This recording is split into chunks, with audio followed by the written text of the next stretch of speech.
Tupac Shakur wasn't just another rapper. He was a thinker, a poet, and a revolutionary spirit born into chaos. His mother, Afeni Shakur, was a member of the Black Panther Party, and that fire burned in Pac's DNA. He grew up bouncing between poverty and protest, between libraries and street corners. From the jump, he understood struggle on every level, emotional, social, and political. That's why when Pac spoke, it didn't sound like a performance, it sounded like truth. He started his journey as a backup dancer and hype man for Digital Underground, the Bay Area crew behind the Humpty Dance. But Tupac had bigger ambitions than just dancing in the background. He made his solo debut with Tupacalypse Now in 1991, an album filled with raw, unfiltered storytelling about poverty, police brutality, and pain. Songs like Brenda's Got a Baby and Trap showed his ability to merge social commentary with emotional realism. He wasn't chasing radio play, he was chasing revolution. By the mid-90s, Pac was living fast and talking louder than anyone in rap. His interviews were wild, unpredictable, a mix of wisdom and warning. He'd go from quoting Shakespeare to cursing out reporters in the same breath, proving he was complex, not conflicted. But the same passion that made him magnetic also made him dangerous in the eyes of some. His name became a lightning rod, admired by the people, feared by the establishment. After serving time in prison, Pac signed with Suge Knight's Death Row Records in 1995, stepping into a label that was already at war with the East Coast. That alliance turned him into both an icon and a target. Under Death Row, he recorded All Eyes on Me, a masterpiece that became the soundtrack to both his rise and his downfall. Then came the Don Illuminati, The 7-Day Theory, a darker, prophetic project that felt like a farewell letter wrapped in fire. Tupac's paranoia and peace wrestled with each other on that album, and fans could feel it. September 7th, 1996, Las Vegas. Tupac was at the MGM Grand to watch Mike Tyson knock out Bruce Seldon in less than 2 minutes. After the fight, Pac and his entourage got into a fight with a man named Orlando Anderson. A while later, while riding down the Vegas Strip with Suge Knight, a white Cadillac pulled up beside them and opened fire. Tupac was hit 4 times in the chest, arm, and thigh as the city lights blurred around him. 6 days later, on September 13th, Tupac Shakur was pronounced dead at University Medical Center, Las Vegas. He was only 25 years old. No arrests were ever made and no one was officially charged for the shooting. For a man who was constantly surrounded by cameras, interviews, and fame, his death felt strangely undocumented. That mystery alone cracked open the door for disbelief. How could the loudest voice in hip-hop vanish in silence? The confusion began almost immediately after his death. There was no public funeral, and reports said his body was cremated less than 24 hours later. That quick turnaround raised eyebrows. Suge Knight later claimed that he paid the cremator $3 million in cash, a bizarre, untraceable claim that only deepened suspicion. Fans who couldn't accept Tupac's death started seeing a different story taking shape, one where Pac wasn't gone, just gone missing. The timing made things even wilder. Just before he died, Tupac completed the Don Illuminati 7-Day Theory under the alias Machiavelli. The name itself comes from Niccolo Machiavelli, a Renaissance philosopher who famously wrote about faking one's death to confuse his enemies. To fans, that wasn't a coincidence, it was a clue. On the album's cover, Tupac is depicted on a cross, almost Christ-like, with the words, "Exit Tupac, enter Machiavelli." It looked either like a death notice or a rebirth announcement. Pac's lyrics became scripture for conspiracy theorists. He talked about resurrection, returning, and being buried alive. Songs like Hail Mary and Blasphemy sounded less like rap songs and more like spiritual predictions. Even older tracks like Only God Can Judge Me were reinterpreted as secret messages about his survival. Fans weren't just listening anymore, they were decoding, searching every verse for a sign that he was still out there. Then came the sightings, and they came from everywhere. From Cuba to South Africa to random 7-Elevens in the Midwest, people swore they'd seen Tupac. Grainy photos began circulating online of men who looked like him. Even Suge Knight added fuel to the fire, saying in interviews, "You never seen Tupac dead."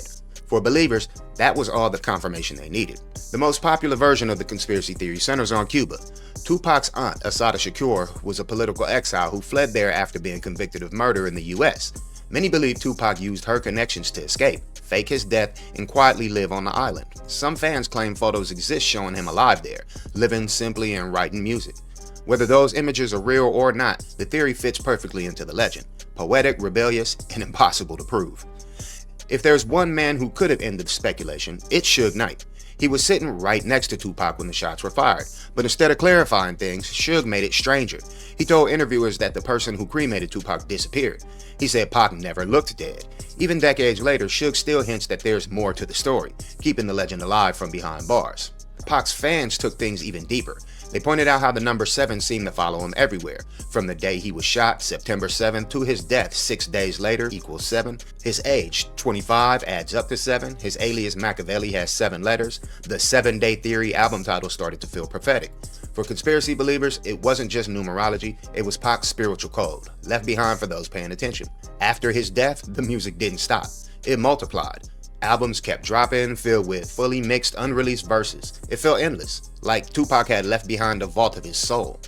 Some fans saw it as proof he planned this, that he recorded endlessly knowing he'd die publicly, but live privately. Others just saw it as the mark of a workaholic genius who never stopped creating, even with death on the horizon.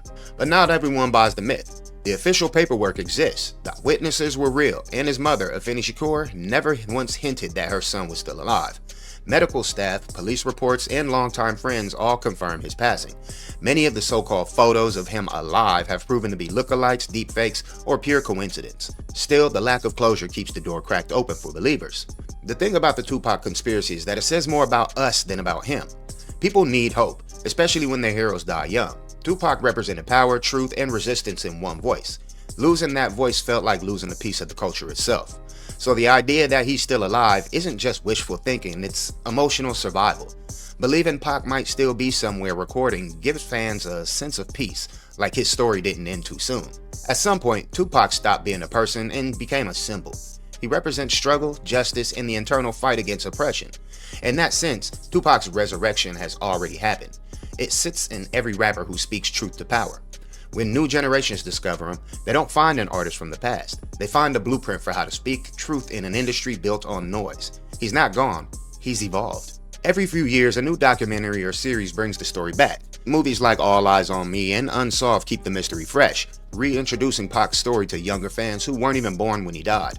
His hologram performance at Coachella in 2012 reignited theories. People couldn't tell if they were watching technology or prophecy.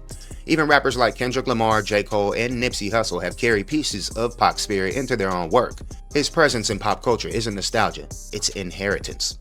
At its core, the conspiracy theory endures because Tupac's death never felt finished. There was no justice, no killer, no closure, only questions. When the truth feels incomplete, people fill in the blanks with faith, imagination, or hope. And in hip-hop, that energy thrives. It's the same spirit that turns pain into power, struggle into sound. The Tupac conspiracy is less about deception and more about devotion. So is Pac still alive? The evidence says no, but the energy says maybe. Tupac's words, interviews, and philosophy feel too alive to belong to a man gone nearly 30 years. Maybe that's the real truth, that he transcended the physical long ago.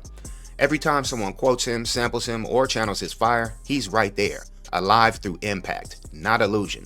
So whether Tupac is hiding in Cuba or watching from beyond, one thing's for sure, Tupac Shakur will never die.